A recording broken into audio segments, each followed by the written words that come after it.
अस्सलाम वालेकुम। आज हम बनाएंगे मक्खन में करेले। तो अशिया सारी जो है वो मैंने ऊपर लिख दी हैं। आपको मैं तरकीब बता देती हूँ। आपने क्या करना है, करेलों को लंबाई की शक्ल में काट लेना है। टमाटर और प्याज भी बारीक काट के रख लेने हैं। तो इसके बाद आपने रखना है मक्खन को एक बर्तन में डाल के उसके अंदर करेले डाल के आप चूल्हे पर रख दें।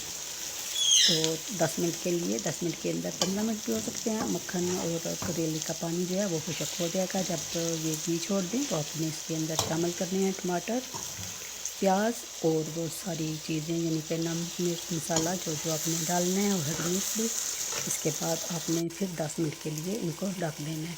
10 मिनट के बाद आपने फिर चेक करना है। फिर इसके अंदर 1 कप दूध डाल दें और दूध डालने के बाद अच्छी तरह मिक्स करने के बाद इसको आप लगा दें दम लगाने के 15 मिनट बाद या 10 मिनट बाद आप इसको चेक कर सकते हैं। मज़ेदार करेला मक्खन रेसिपी तैयार है।